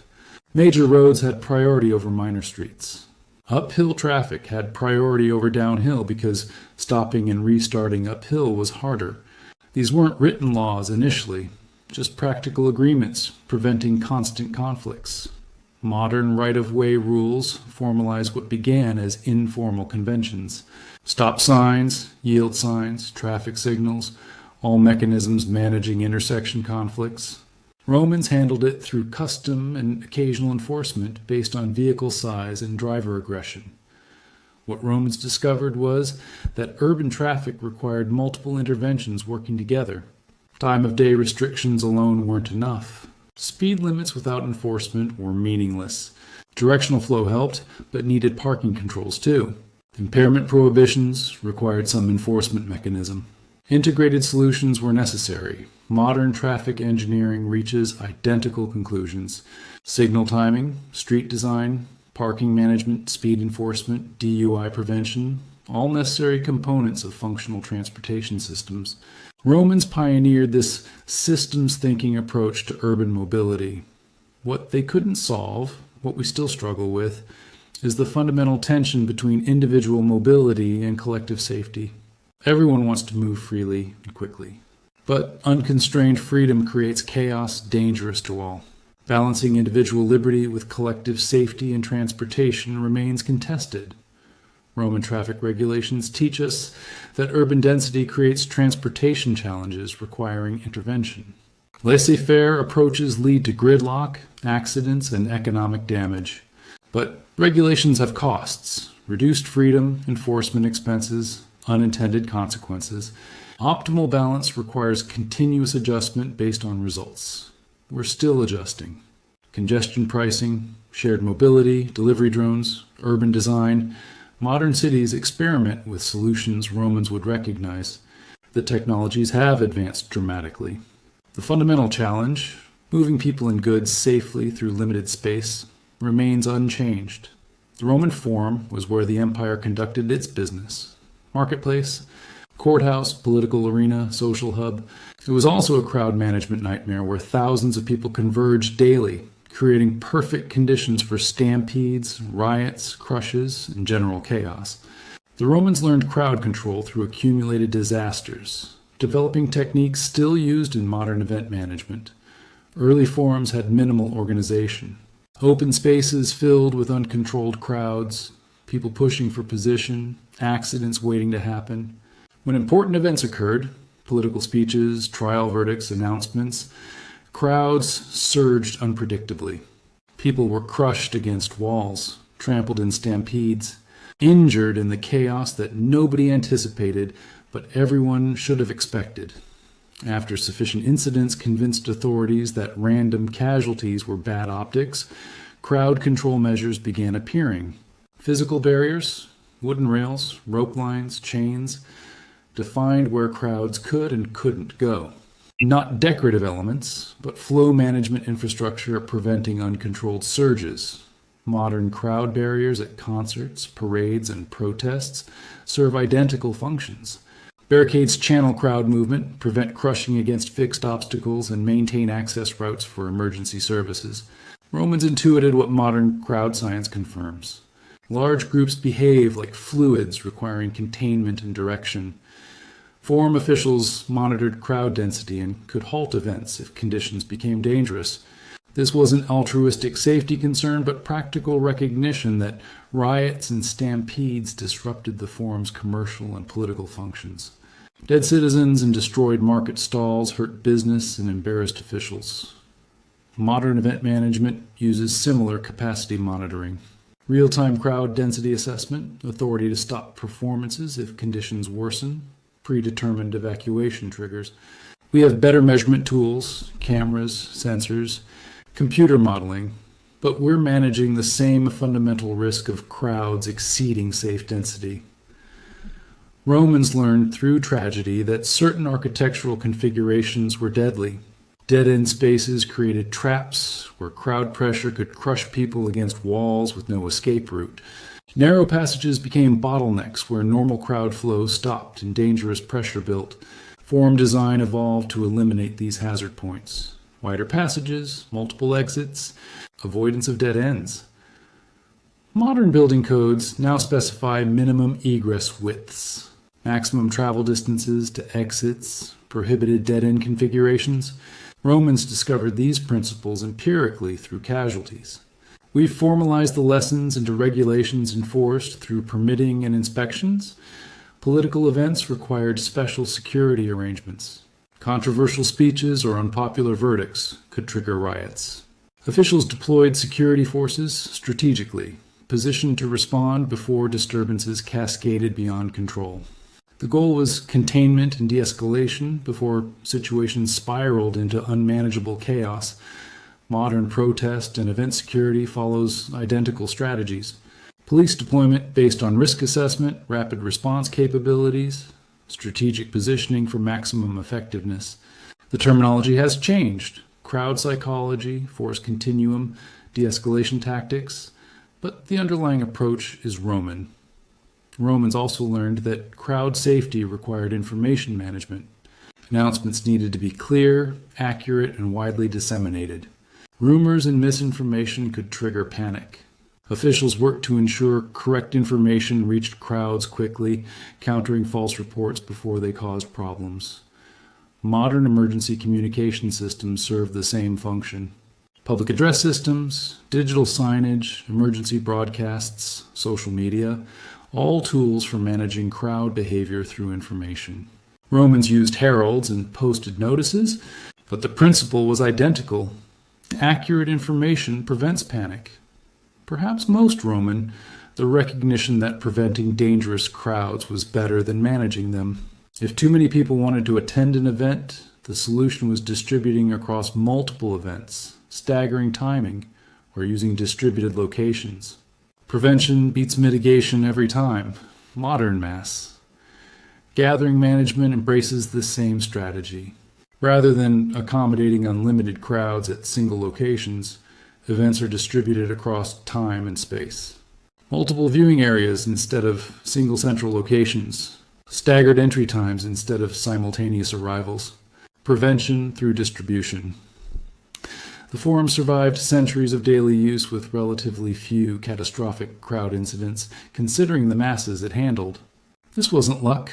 It was learned design, evolved protocols, and constant management attention. Every architectural element and operational procedure reflected lessons purchased through tragedy. Modern public spaces inherit this Roman legacy. Central squares, civic plazas, shopping districts, all designed with crowd management principles Romans established. We've added sophisticated tools, computer modeling, real-time monitoring, advanced materials, but the fundamental, there we are. The Roman Empire in all its ingenious, brutal, tragically educational glory. A civilization that gave us roads, aqueducts, and concrete that still survives millennia later, but only after learning every lesson the hard way. Written in the casualties of those who served as unwitting test subjects for safety innovations, every feature we've discussed emerged from disaster and economic necessity. Gladiator armor because dead fighters meant lost revenue. Military helmets because armies of corpses don't conquer territories. Building regulations because collapsed apartments were bad publicity. Fire brigades, because letting cities repeatedly burn was expensive. Traffic rules, because gridlock paralyzed commerce. The Romans didn't innovate from enlightened humanitarianism. They innovated because preventing deaths and destruction was ultimately cheaper than dealing with consequences. It's a cynical origin story, but it's honest, and honestly, it worked. Those pragmatic, blood-stained calculations produced real progress that saved actual lives. What's striking is how many Roman solutions we still use. Crowd barriers, traffic regulations, building codes, public fire services, workplace safety protocols, modern versions of innovations Romans developed. The technologies have advanced beyond Roman imagination, but the underlying principles remain constant because the fundamental problems haven't changed. Humans still crowd together in cities. Buildings still collapse if poorly constructed. Fire still burns. Water still drowns. Vehicles still collide. The hazards are eternal. Our ability to manage them has improved incrementally, each generation building on lessons previous generations learned through tragedy. And make no mistake, every lesson was purchased with blood. The gladiator whose injuries prompted better armor. The legionary whose death led to improved helmets. The apartment residents crushed in collapses that prompted building codes. The sewer workers who suffocated teaching us about atmospheric hazards. Each safety feature represents real people who died, so others wouldn't have to. Romans had the honesty to acknowledge this transaction explicitly. They didn't pretend their motivations were purely humanitarian. They recognized that dead workers slowed projects, destroyed buildings, hurt tax revenue, military casualties, required expensive replacements. Safety made economic sense, so they invested in it, unevenly, incompletely, but genuinely. 2,000 years later, we make the same calculations but dress them in different language. We pretend our motivations are purely about protecting human life, but our actual behavior reveals the same cost-benefit analysis. We invest in safety when costs of prevention become lower than costs of disaster, when political pressure becomes overwhelming, when liability exposure becomes unacceptable. Bridge collapses prompt infrastructure investment. Industrial accidents trigger workplace regulations. Public health crises force systemic improvements. We still wait for casualties high enough to overcome institutional inertia and economic resistance. The Romans were just more honest about it. What they teach us, if we're willing to learn, is that safety isn't discovered through abstract theorizing. It's learned through failure, refined through repetition, adopted when preventing disaster becomes cheaper than accepting it. This process is slower and more expensive than we'd like, but it's apparently how humans actually function. We'd prefer to believe we're more advanced, more ethical, more enlightened than ancient Romans. Sometimes we are. But look at how we actually implement safety measures. After disasters, under pressure, when economics favor prevention, and the pattern is depressingly familiar.